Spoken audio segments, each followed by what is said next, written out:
No sé muy bien por qué estoy escribiendo esto aquí. Supongo que porque ya no confío en contárselo a mis amigas sin que me digan, tía, pasa página, o no todos los hombres son así. Ya lo sé.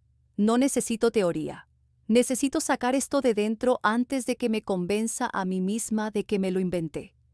Tengo 34 años, soy española, vivo en Madrid desde hace una década y trabajo en algo que suena más interesante de lo que realmente es. Pago mi alquiler, mis impuestos y mis cenas fuera. No busco que nadie me mantenga ni que me salven. Busco algo mucho más simple y, al parecer, mucho más raro: respeto emocional básico. Después de una relación larga que terminó de forma bastante fría, sin gritos, sin drama, solo con una sensación constante de estar sola, incluso acompañada, decidí volver a salir con hombres. Apps, citas a ciegas, recomendaciones de amigas, algún conocido de un conocido. Entré con miedo, sí, pero también con esperanza. Esa idea estúpida y persistente de quizá ahora sí, quizá este sea diferente. Al principio me sentía casi orgullosa de mí. Me arreglaba, me ilusionaba con elegir el vestido. Llegaba puntual. Me repetía que ya no era la chica de veintipocos que aguantaba silencios incómodos por no parecer intensa, que ahora sabía lo que quería, que tenía límites. Spoiler: saberlo no significa aplicarlo. Las primeras señales de alerta estaban ahí desde el principio, pero eran pequeñas, casi invisibles. Comentarios que parecían bromas, retrasos sin disculpa, mensajes leídos y contestados horas después con un «perdona, día loco». Yo asentía mentalmente. Todos tenemos días locos. Yo también. Me descubrí justificando a desconocidos con una facilidad que ya no me permitía conmigo misma. Si yo tardaba en contestar, me sentía mal. Si ellos lo hacían, me decía que no debía ser exigente tan pronto. Si algo me incomodaba, pensaba: no exageres, acabáis de conoceros. Había una parte de mí que quería hacerlo bien, no parecer difícil, no ser demasiado intensa, no dar la impresión de que buscaba algo serio demasiado rápido, aunque en el fondo sí lo buscara. Me prometí ir con calma, observar, no proyectar. Y aún así, cada vez que alguien me miraba a los ojos y me decía que le gustaba mi forma de hablar, algo dentro de mí se abría un poco más de la cuenta. Las citas empezaban casi siempre igual: una terraza, una copa, conversaciones fluidas, risas. Yo salía de casa pensando: vale, no ha estado mal. Incluso algunas veces pensando: me ha sorprendido. Y luego, casi siempre, pasaba algo. Algo pequeño al principio, una frase mal colocada, una ausencia, un gesto de desinterés que me dejaba con la sensación rara de haber hecho algo mal sin saber qué. Recuerdo pensar muchas noches, volviendo sola a casa: quizá el problema soy yo. No porque me lo dijeran directamente, sino porque nadie hacía nada para demostrar lo contrario. Y el silencio, cuando se repite, empieza a parecer una respuesta. No escribo esto porque odie a los hombres. Lo escribo porque me cansé de sentirme humillada en voz baja, de esas humillaciones que no dejan marcas visibles, pero que se acumulan, de sentarme frente a alguien que dice querer conocerme mientras mira el móvil, de escuchar «eres muy maja», como si fuera un premio de consolación. Esta historia no va de una sola cita desastrosa, va de varias, de una cadena de decepciones pequeñas que, juntas, acabaron rompiendo algo más grande: mi confianza, mi tranquilidad, la forma en la que entro a una habitación esperando que no me hagan sentir pequeña. Pensé que escribirlo aquí, de forma cruda y sin adornos, quizá me ayude a recordar que no estaba loca, que no exageré, que lo que sentí fue real, aunque nadie se quedara el tiempo suficiente como para verlo. Si has llegado hasta aquí, gracias. Necesitaba empezar por el principio, aunque duela. La primera cita después de escribir ese post mental de «esta vez voy tranquila» fue con Álvaro. 37 años. Arquitecto, barba cuidada, voz segura. Nos conocimos por una app, pero no de esas cutres. Una para gente que sabe lo que quiere. Ya empezamos mal, supongo. Quedamos un jueves por la tarde en Malasaña. Terraza pequeña, mesas muy juntas, ruido de vasos y conversaciones ajenas. Llegué 5 minutos antes, como siempre. Él llegó 15 minutos tarde, sin mensaje previo, sin disculpa real. Perdona, se me ha alargado una reunión, dijo dejándose caer en la silla como si el tiempo fuera algo que solo existía para mí. Sonreí, automáticamente. Ese reflejo idiota que todavía no he conseguido borrar. Pedimos una cerveza. Empezó a hablar de su trabajo, de proyectos enormes, de clientes imposibles, de lo cansado que estaba de gente incompetente. Yo asentía. Pregunté. Escuché. Él no hizo muchas preguntas de vuelta, pero al principio no me molestó. Pensé, quizá es nervioso. Spoiler otra vez. No. En un momento le conté que trabajaba en comunicación. Me miró de arriba abajo, no de forma obscena, sino evaluadora. Ah, claro. Eso explica que hables tan bien. No supe qué responder. Me reí, como si fuera un cumplido normal.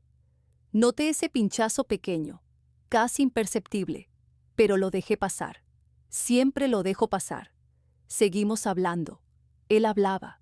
Yo completaba frases. En un punto saqué el móvil para mirar la hora porque empezaba a cansarme, y dijo: Tranquila, mujer, si tienes prisa podemos dejarlo aquí. No hace falta que finjas interés. Me quedé congelada, literalmente. No había levantado la voz, no había sido agresivo, pero había algo en el tono, como si yo estuviera haciendo algo mal por estar allí.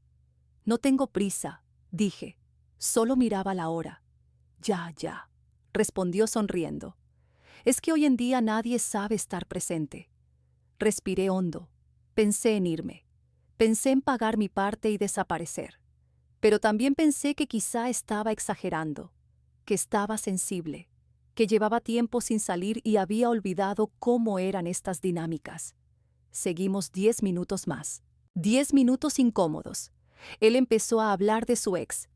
Estaba muy enamorada de mí, dijo. Demasiado. Eso agobia. Me miró al decirlo. No sé si fue imaginación mía, pero sentí que me estaba avisando de algo, como si estuviera marcando territorio emocional antes de que yo hiciera nada.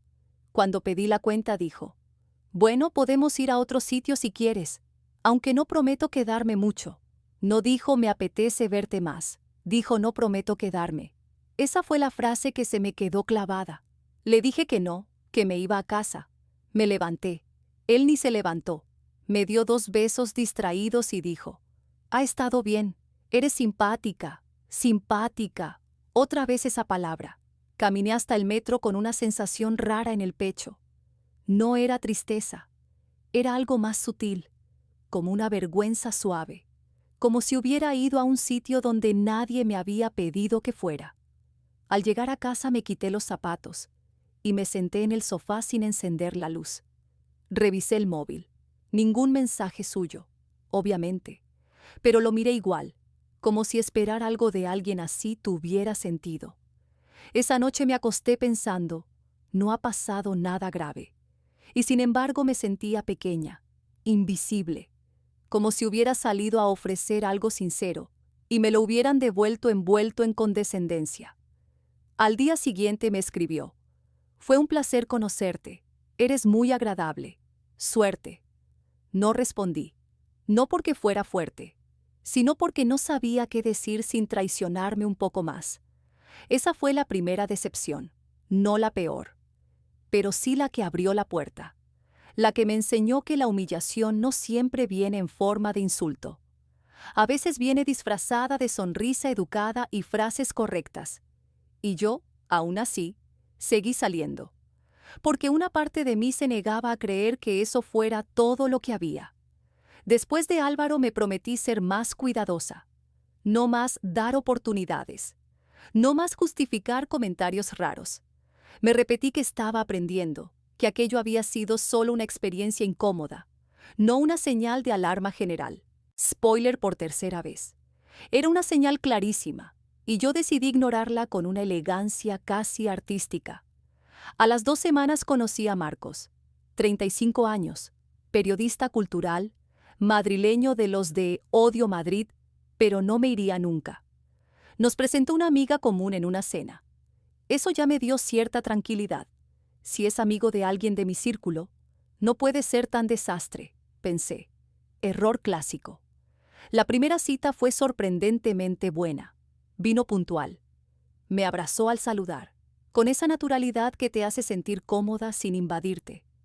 Fuimos a un bar pequeño cerca de Lavapiés, de esos con luz cálida y música baja. Hablamos de libros, de cine, de viajes. Me escuchaba. De verdad. Hacía preguntas. Se reía en los momentos adecuados. Yo salí de allí flotando un poco, lo admito. Esa noche le mandé un mensaje cuando llegué a casa. Algo simple, algo normal. Contestó rápido. Seguimos hablando hasta tarde. Me dormí con el móvil en la mano y una sensación que casi había olvidado. Ilusión. La segunda cita fue aún mejor. Paseo por el Retiro, café para llevar, risas. Me dijo que le gustaba mi forma de pensar, que no era como otras chicas. Esa frase debería estar prohibida por ley, pero en ese momento sonó halagadora. Me besó de forma suave, sin prisa. Todo parecía fácil. Y entonces empezó la escalada, no brusca, no evidente. Una escalera muy bien construida hacia la incomodidad. Empezó con pequeños comentarios, nada grave, en teoría. Eres muy intensa cuando hablas de emociones, me dijo una noche, pero tiene su encanto. Pero, siempre hay un pero. Otra vez, hablando de trabajo, solté algo con entusiasmo y él sonrió de lado. Relájate, dijo. No todo es tan profundo. No lo dijo riéndose conmigo, sino de mí. Sentí cómo me encogía un poco por dentro, pero no dije nada. Cambié de tema, como siempre. También empezó a tardar más en contestar, no de golpe. Primero minutos, luego horas. Yo me decía que estaba ocupado. Periodista, cultura, eventos, vida social intensa. Todo muy lógico. Cuando yo tardaba en responder, en cambio, me escribía. ¿Todo bien? ¿Te he molestado? Y yo me apresuraba a tranquilizarle, como si le debiera algo. Una noche quedamos para cenar. Yo llegué puntual. Él llegó 20 minutos tarde. Esta vez sí me avisó. 5 minutos después de la hora. Se me ha liado, dijo sin más. Durante la cena estuvo con el móvil encima de la mesa, boca arriba, vibrando, mirándolo de reojo. Yo hablaba y notaba cómo su atención se partía en dos. ¿Te importa si contesto?, preguntó sin esperar respuesta. Me callé. Bebí agua. Asentí. Otra vez ese gesto automático de hacerme pequeña para no incomodar. En un momento me atreví a decirle que me sentía un poco desplazada. Lo dije con cuidado, casi pidiendo perdón. No empieces, respondió. Pensé que eras más tranquila. Odio los dramas. Ahí fue cuando algo se rompió un poco. No del todo, solo una grieta. Me quedé mirándolo, intentando entender en qué momento expresar una incomodidad mínima se había convertido en drama. No es un drama, dije. Solo lo comento. Suspiró. Literalmente suspiró. Vale, no pasa nada. Pero no le des tantas vueltas a todo, ¿sí? Sonrió. Me tocó la mano. Y yo me sentí ridícula por haber dicho nada. Después de esa cita, las cosas se volvieron confusas. Días de mensajes largos y cariñosos, seguidos de silencios inexplicables. Planes que proponía él, y luego cancelaba a última hora. Frases bonitas mezcladas con distancia emocional. Una noche me dijo, me gusta estar contigo, pero no quiero que te hagas ideas. No había dicho que las tuviera, pero de repente me sentí culpable por algo que solo existía en su cabeza, o en la mía, después de escucharlo.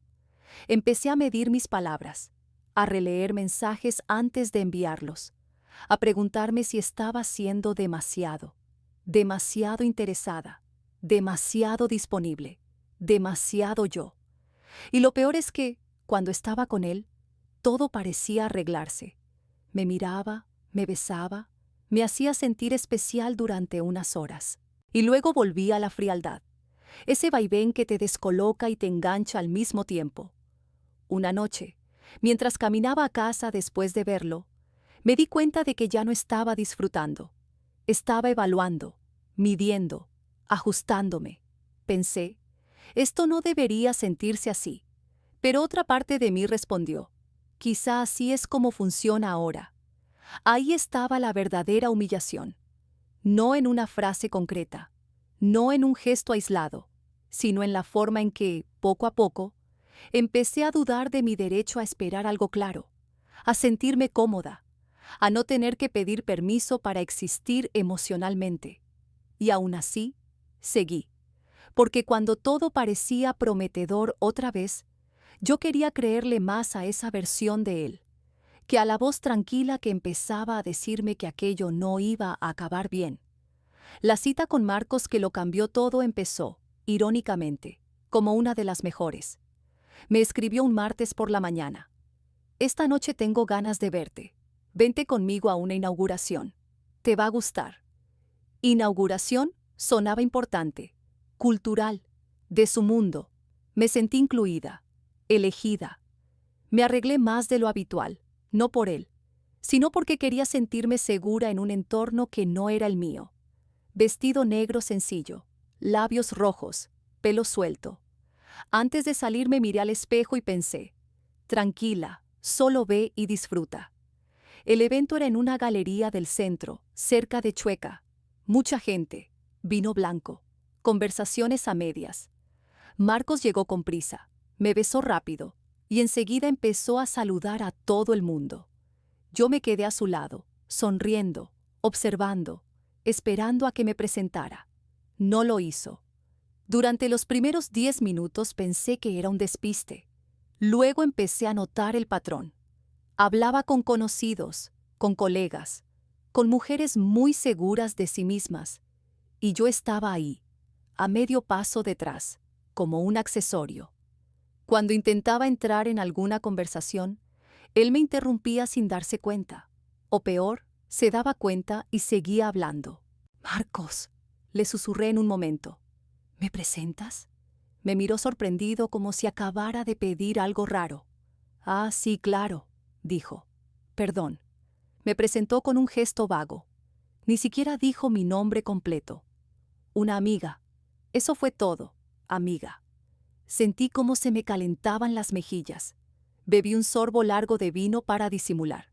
Me repetí que no pasaba nada, que no hacía falta poner etiquetas, que quizá estaba exagerando otra vez. Seguimos moviéndonos por la sala. Él cada vez más suelto, yo cada vez más invisible. En un momento se acercó una chica alta, con una seguridad casi agresiva. Le dio 2 besos a Marcos. Se rieron. Empezaron a hablar de algo que no entendí. Ella me miró de arriba abajo y sonrió. «¿Y tú?», me preguntó. «¿Eres...?» Se quedó esperando. Marcos respondió por mí. «Nada, estamos aquí juntos. Nada. No es. No mi cita. No alguien importante. Nada». Algo dentro de mí se tensó. Intenté decir algo, pero Marcos ya estaba girándose hacia ella otra vez. Me quedé allí, escuchando cómo planeaban ir a otro sitio después, como si yo no existiera. «Vente luego si te animas», le dijo él a ella.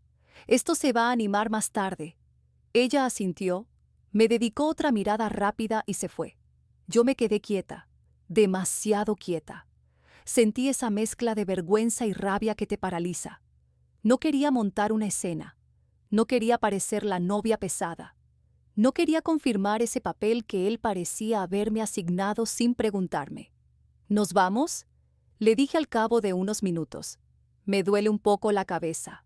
Se giró hacia mí, visiblemente molesto. «¿En serio? Acabamos de llegar». «No me encuentro muy bien», insistí. Suspiró. Otra vez ese suspiro que ya conocía.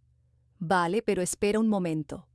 Ese un momento se convirtió en 15 minutos más en los que volvió a ignorarme. Yo miraba el móvil sin leer nada. Miraba la puerta. Miraba mis propias manos, intentando no llorar en medio de una sala llena de desconocidos. Cuando por fin se acercó, dijo: «Oye, mejor si te vas tú. Yo me quedo un rato más. No te lo tomes a mal. No me lo tomes a mal». Pensé que habíamos quedado juntos, dije muy bajito. Se inclinó hacia mí, con una sonrisa que no le llegaba a los ojos. «No hagas esto aquí», susurró. «Estás exagerando y me estás incomodando». Eso fue la humillación, no el abandono, no que se quedara, sino que me colocara el problema encima, en público, como si yo fuera una niña caprichosa que no sabe comportarse. Asentí, me di la vuelta, caminé hacia la salida sin mirar atrás. Nadie me siguió, nadie preguntó si estaba bien, nadie notó mi ausencia. En la calle me apoyé contra la pared y respiré hondo. El aire frío me hizo bien. Sentí un nudo en la garganta, pero no lloré. Aún no. Llorar vendría después, en la intimidad de mi casa. Esa noche me escribió a las 3 de la mañana. «Creo que hoy has estado un poco susceptible. Hablamos mañana». Leí el mensaje varias veces. No contesté. No porque fuera fuerte, sino porque estaba demasiado cansada para defender mi derecho a no ser tratada como un estorbo. Esa fue la primera vez que me sentí humillada de verdad delante de otras personas. No por un insulto directo, sino por esa forma tan limpia, tan educada, de borrarme. Y lo peor es que, mientras subía al metro, una parte de mí todavía se preguntaba qué había hecho mal. Después de la noche de la galería, pasaron 2 días sin noticias de Marcos, 2 días largos, silenciosos, llenos de ese diálogo interno agotador que ya me sabía de memoria. «No escribas tú primero, déjale espacio. Si le importas, dirá algo». Me repetía esas frases como si fueran mantras maduros, cuando en realidad eran solo excusas para no enfrentar lo evidente. Al tercer día me escribió: «He estado pensando», decía el mensaje. «Creo que el otro día se nos fue un poco de las manos, pero tampoco fue para tanto, ¿no?». Ese «no» fue como una aguja. No afirmaba nada, no pedía perdón. Dejaba la responsabilidad flotando entre los dos, como si lo ocurrido fuera una interpretación exagerada mía. Quedamos para hablar. Hablar siempre suena a cierre, a claridad. Quedamos en un café tranquilo, de esos que huelen a grano recién molido y falsa calma. Llegó sonriente. Demasiado. «Estás guapísima», dijo como si con eso bastara. Empezó él. «Mira, quiero ser sincero contigo», dijo apoyando los codos en la mesa. «A veces siento que te tomas las cosas muy a pecho». Respiré hondo. Me sentí ignorada. Dije: «Me dejaste sola en un evento al que me invitaste tú». Negó con la cabeza, despacio, como si yo estuviera contando algo incorrecto. «No fue así. Estabas con gente. Yo también estaba trabajando, ya lo sabes».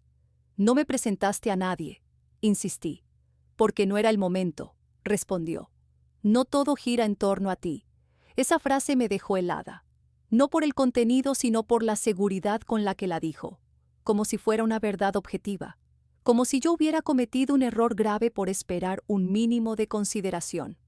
Además, continuó, me dio la sensación de que estabas celosa, y eso no va conmigo. Celosa.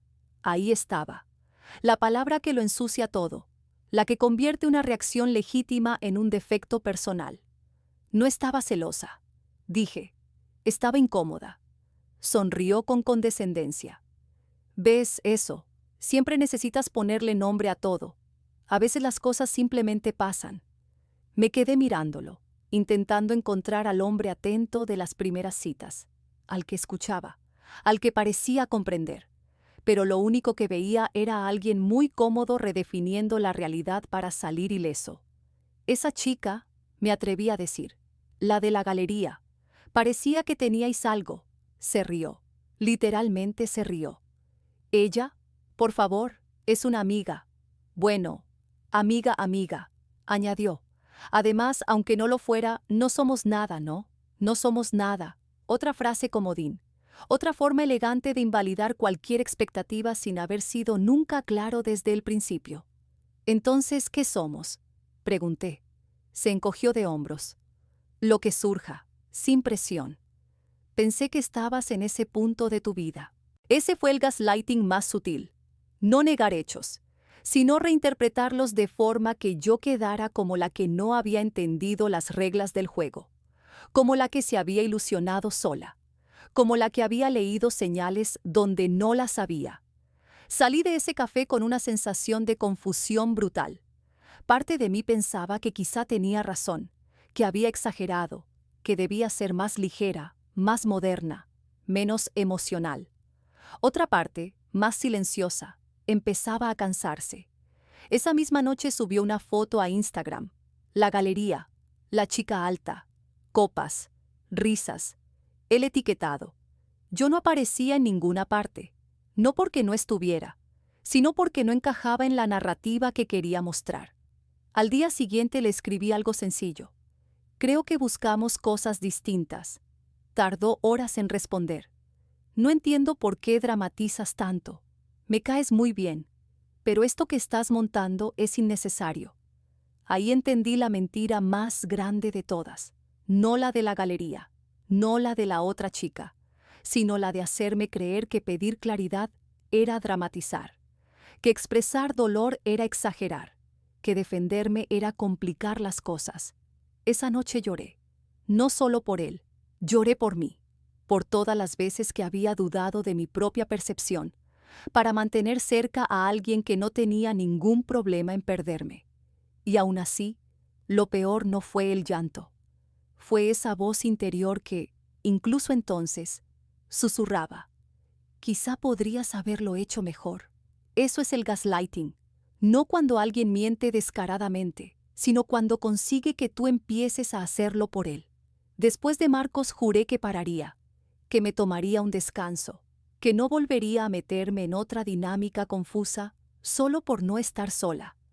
Me duró exactamente 3 semanas. No fue por desesperación, o al menos eso me digo ahora. Fue por cansancio, por esa necesidad absurda de demostrarme que no todos eran iguales, que lo de Marcos había sido una excepción especialmente desafortunada. Así apareció Diego. Diego no venía de una AP. Lo conocí en una cena de cumpleaños de una compañera de trabajo, en un piso pequeño de Chamberí, con vino barato y risas altas. Ingeniero, 40 años, divorciado. Hablaba poco, pero cuando lo hacía parecía medir cada palabra. Eso me tranquilizó. Me dio la sensación de estar frente a alguien adulto, emocionalmente estable. Me habló claro desde el principio. No quiero perder el tiempo, me dijo, ni hacer perder el tiempo a nadie. Esa frase me tocó algo muy profundo. Claridad, honestidad, madurez. O eso creí. Nuestra primera cita fue sencilla. Cena tranquila, conversación pausada. Me preguntó por mi familia, por mi infancia, por mis miedos. Me miraba cuando hablaba. No sacó el móvil ni una sola vez. Al despedirnos me dijo: me ha gustado mucho conocerte. Me apetece seguir viéndote. No hubo ambigüedad. No hubo juegos. Volví a casa con una calma que no sentía desde hacía meses. Las semanas siguientes fueron estables. Mensajes diarios. Planes concretos. Nada espectacular, pero sólido. Yo bajé la guardia sin darme cuenta. Empecé a hablar en plural mentalmente. A imaginar domingos. A pensar, vale, quizá aquí sí. Una noche, después de cenar en su casa, me dijo que tenía algo que contarme. Aún tengo contacto con mi ex, dijo. No sentimental, logístico. Compartimos cosas. Asentí. Me pareció razonable. Adulto. No quiero que te enteres por otro lado. Añadió. Prefiero ser transparente. Esa palabra otra vez. Transparente. La primera grieta apareció cuando empezó a cancelar planes. No siempre. Lo justo para que no pareciera un patrón. Un día por trabajo, otro porque estaba cansado, otro porque se había liado. Yo lo entendía, siempre lo entendía. Un viernes habíamos quedado para ir al cine. Me arreglé, salí de casa. Estaba ya en el metro cuando me escribió.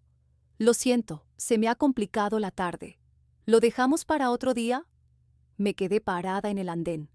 Gente pasando a mi alrededor. Contesté. Vale, no pasa nada. Pero sí pasaba. porque no era la cancelación. Era la sensación de que mi tiempo volvía a ser opcional. Empezó a responder menos, a desaparecer algunas noches. Cuando se lo mencioné, con cuidado, me dijo: «No quiero que esto se convierta en un interrogatorio. Eso lo viví en mi matrimonio y no vuelvo ahí. Otra vez yo en el papel de la que pide demasiado». El punto de quiebre llegó un sábado por la mañana. Estaba en su casa. Me había quedado a dormir. Me levanté antes que él y fui a la cocina. Su móvil vibró en la mesa. No lo cogí. Nunca cojo móviles ajenos. Pero el nombre apareció en la pantalla. Laura, no Laura. No Laura Trabajo. Un corazón. Sentí ese frío inmediato en el estómago. Ese que ya conocía. Cuando despertó se lo pregunté directamente. Sin gritos. Sin drama. «¿Quién es Laura?» Ni siquiera se sobresaltó. «Mi ex», dijo. «Te lo dije. No me dijiste que te escribía con corazones». Suspiró. Ese suspiro otra vez. El mismo patrón. Diferente hombre. «No empieces, por favor. Es una costumbre. No significa nada». «Para mí sí significa», dije. «Me hace sentir incómoda». Se sentó en la cama. Serio. «Creo que estás proyectando cosas que no tienen que ver conmigo», respondió. «Yo he sido honesto desde el principio». Ahí fue cuando explotó algo dentro de mí. No hacia afuera, hacia adentro. Honesto habría sido decirme que seguías emocionalmente enganchado a tu ex. Dije. Honesto no es minimizar lo que siento. Me miró como si acabara de decir algo injusto. «Estás siendo injusta conmigo», replicó. «Y te estás poniendo en un lugar de víctima que no te corresponde». Esa frase me atravesó. No por cruel, sino por calculada. Como si todo lo vivido hasta ese momento quedara invalidado de golpe. Cogí mis cosas despacio. Me vestí sin llorar. Antes de irme le dije: «No soy una víctima, pero tampoco soy un complemento en la vida de nadie». No intentó detenerme. No me escribió después. No hubo explicación. No hubo cierre. Solo silencio. Y esa fue la cita más dolorosa. No porque me gritara, no porque me engañara de forma evidente, sino porque, cuando más claro parecía todo, cuando más bajé la guardia, volvió a desaparecer dejándome con la sensación de haber pedido algo inadmisible. Ese día entendí que el daño más profundo no viene de la crueldad abierta, sino de la falsa seguridad, de creer que esta vez puedes confiar y descubrir que solo estabas repitiendo el mismo patrón con otro nombre. Ahí algo se rompió definitivamente. No mi corazón. Algo más peligroso, mi paciencia conmigo misma. Después de Diego no hubo rabia inmediata. No hubo portazo interior ni discursos mentales brillantes. Hubo silencio. Un silencio espeso, pegajoso, que se instaló en mi casa y en mi cuerpo como una humedad difícil de quitar. Los primeros días funcioné en automático. Iba a trabajar, contestaba correos, sonreía en reuniones. Nadie notó nada. Eso fue lo más inquietante, que el mundo siguiera exactamente igual mientras yo sentía que algo se había desajustado por dentro, como si me hubieran movido un órgano de sitio sin avisar. Por las noches llegaba a casa y me sentaba en el sofá sin encender la tele. Miraba la pared, a veces el móvil, no esperando mensajes concretos, sino confirmación de que todavía existía para alguien. Spoiler, no llegaba nada. Empecé a repasar mentalmente todas las citas, no solo las últimas, todas. Álvaro, Marcos, Diego, sus frases, mis respuestas. Los momentos exactos en los que algo se torció. Me preguntaba qué habría pasado si hubiera dicho otra cosa, si hubiera reaccionado antes, si hubiera sido más fría, más distante, menos disponible. La vergüenza empezó a aparecer ahí. No la vergüenza hacia ellos, sino hacia mí misma, por haber insistido, por haber esperado, por haberme adaptado tanto que casi no me reconocía. Me sentía ingenua, incluso un poco patética. Esa palabra horrible que nunca usaría para otra mujer, pero que conmigo salía sola. Una noche, volviendo del trabajo, vi a una pareja discutiendo en la calle. Nada grave. Él hablaba rápido, Ella lloraba en silencio. Pasé por su lado y sentí un nudo en la garganta. Me encerré en el portal y lloré ahí mismo, de pie, con las llaves en la mano. No por ellos, por mí. Por todas las veces que había tragado palabras para no parecer difícil. El colapso no fue explosivo, fue una suma de pequeñas grietas. Empecé a dormir mal, a despertarme a las 4 de la mañana con el corazón acelerado, repasando conversaciones que ya no importaban, a dudar incluso de mis recuerdos. ¿De verdad fue tan así o lo estoy exagerando? Me sorprendí escribiéndole a Marcos mentalmente, no para volver, para explicarle, para que entendiera. Y ahí me di cuenta de lo grave que estaba. Todavía buscaba validación en alguien que me había borrado sin esfuerzo. Un domingo no me levanté de la cama hasta las 5 de la tarde. Pedí comida a domicilio que no me apetecía. No me duché. No contesté mensajes. Me sentía pesada, literalmente pesada. Como si el cuerpo me pidiera parar porque la cabeza no sabía cómo hacerlo. La ira apareció después. Una ira tardía, torpe.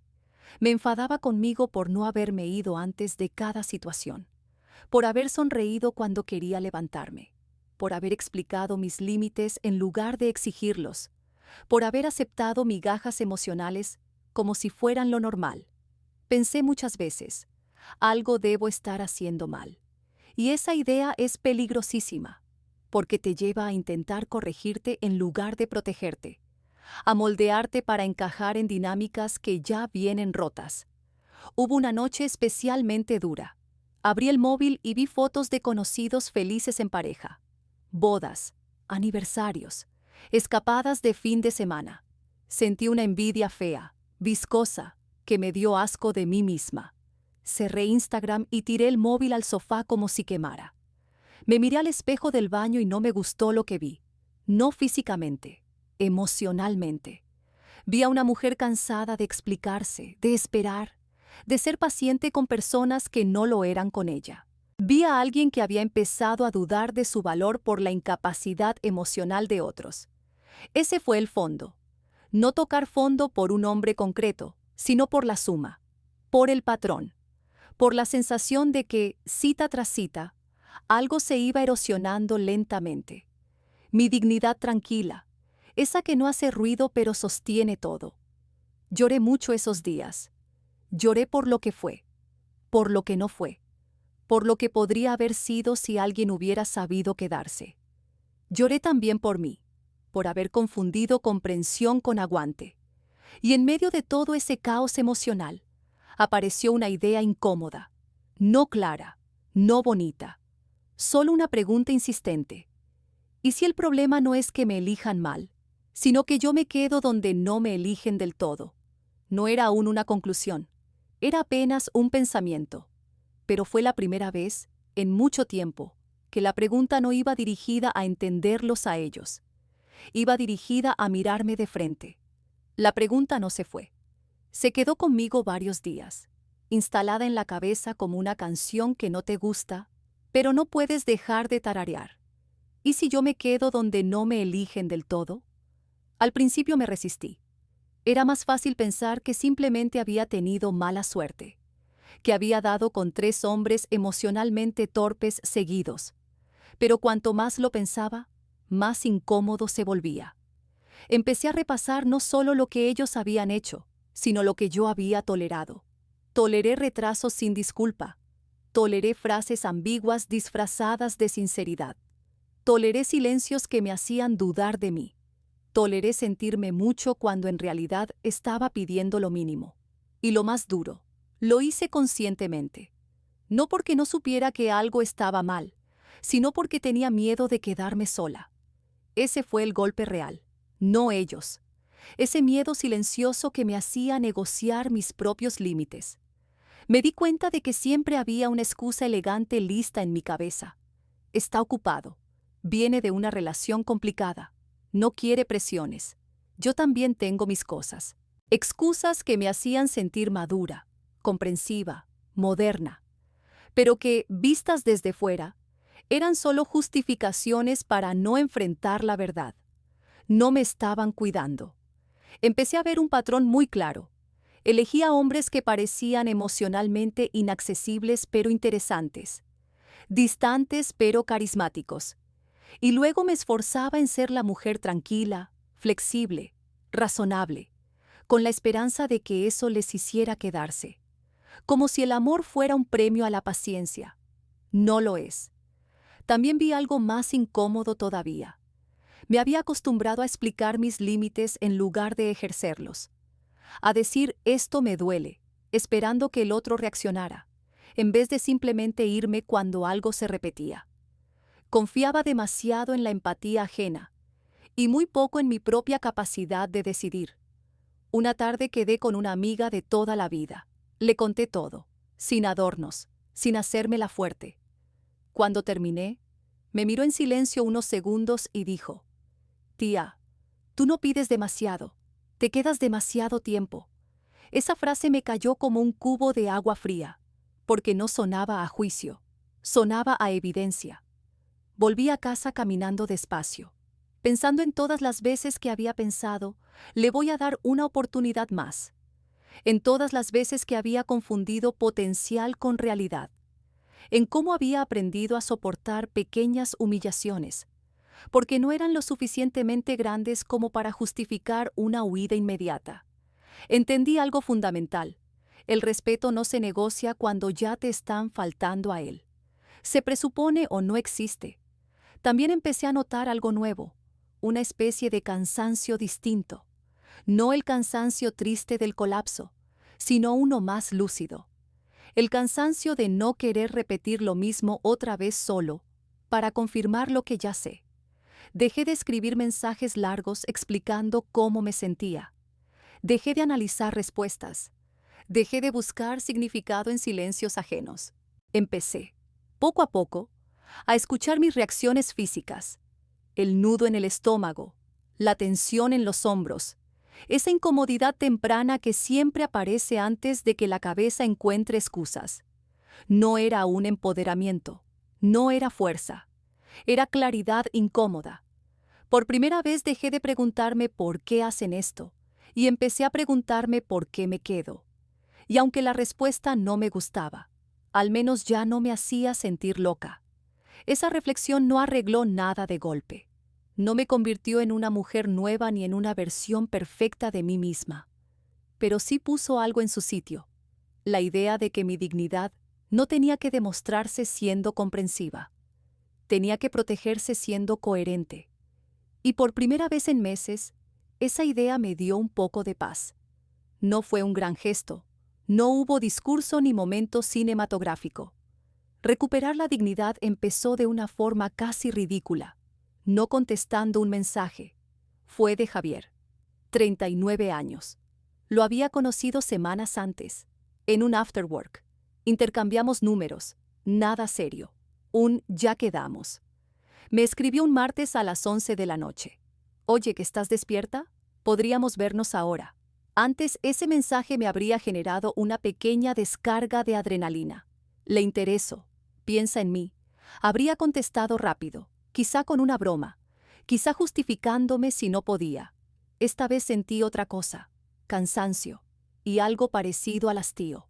Miré el mensaje. No había saludo. No había interés real. No había intención de conocerme mejor. Era una invitación improvisada a ocupar un hueco. Y por primera vez, no sentí la necesidad de explicar nada. No respondí. Dejé el móvil boca abajo y seguí leyendo. A los 20 minutos volvió a escribir. Bueno, otro día entonces. Tampoco contesté. No fue por orgullo. Fue porque, por primera vez, no me sentí obligada a estar disponible para no perder una oportunidad que, en realidad, no quería. Ese fue el cambio. Empezó a pasar algo curioso en las semanas siguientes. Dejé de justificar comportamientos que antes me parecían normales. Si alguien tardaba días en responder y luego reaparecía como si nada, no me preguntaba qué había hecho mal. Simplemente perdía el interés. Si alguien cancelaba planes varias veces seguidas, no buscaba comprensión infinita dentro de mí. Asumía que no estaba en el mismo punto que yo. Y sobre todo, Dejé de explicarme.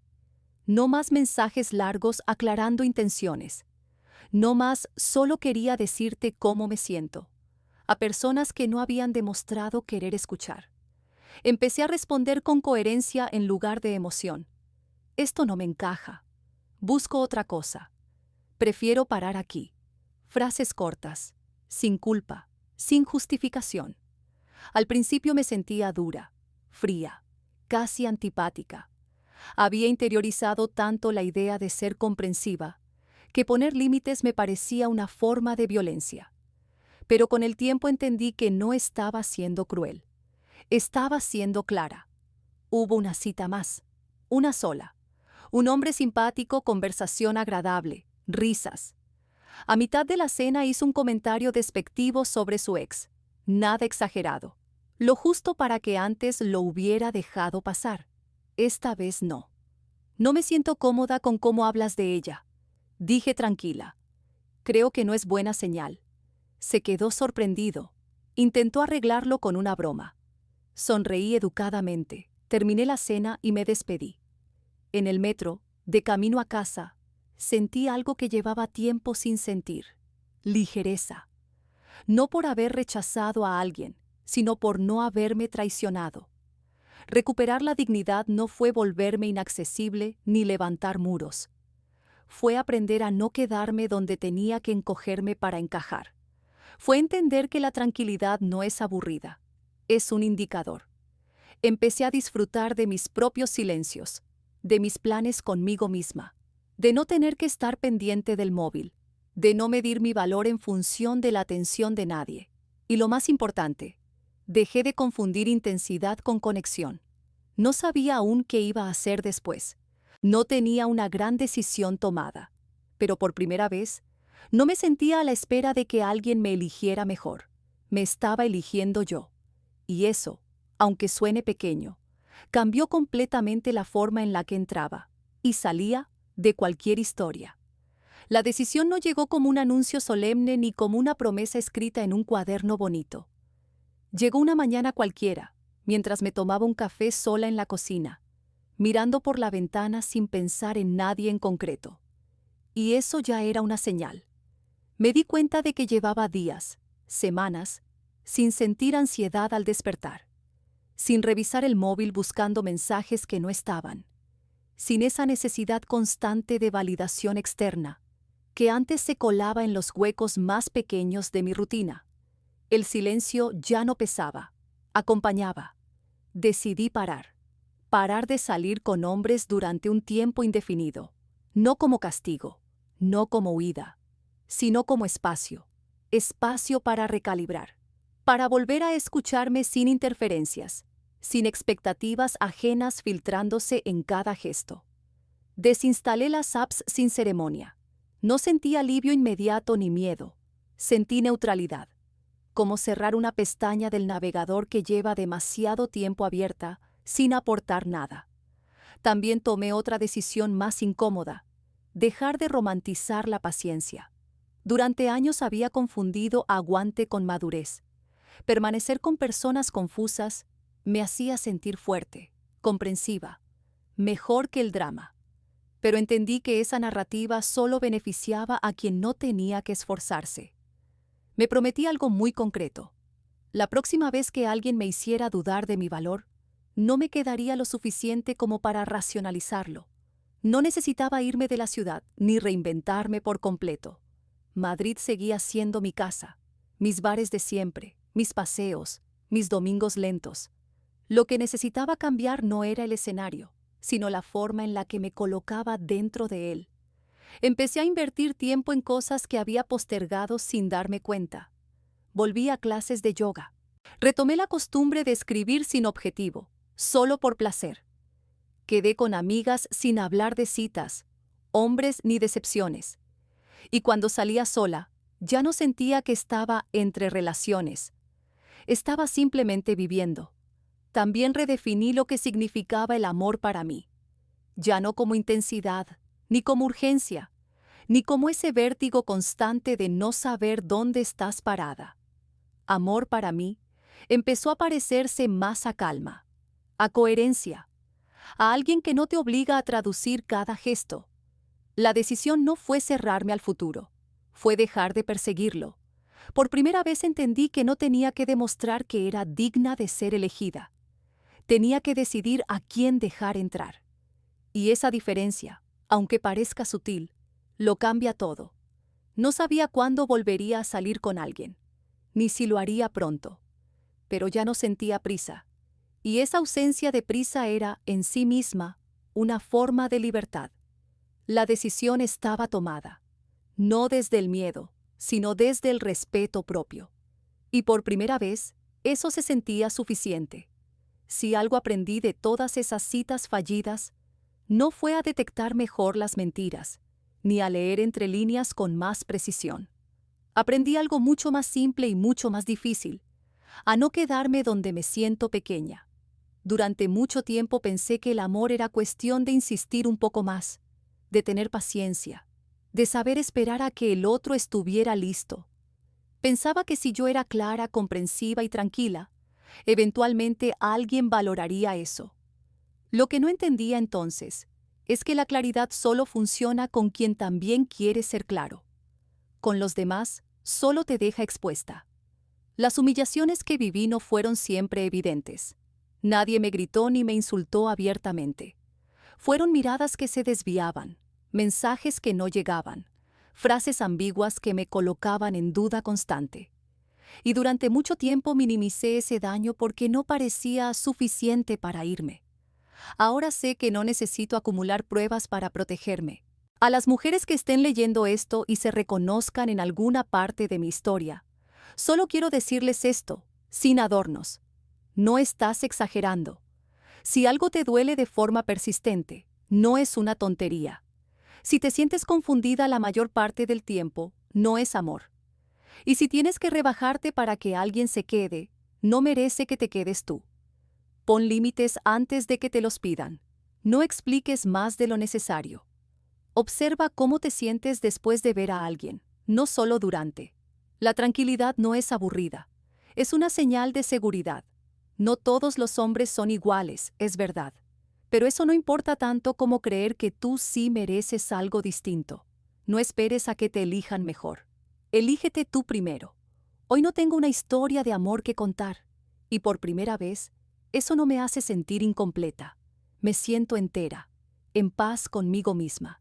Y si algún día llega alguien que sepa quedarse sin hacerme dudar, será un añadido, no un salvavidas. Gracias por leer hasta el final. Escribir esto fue una forma de cerrar una etapa. Ojalá a alguien le sirva para abrir los ojos un poco antes de lo que yo lo hice. Cuidaos. Y no olvidéis que el respeto propio no se negocia.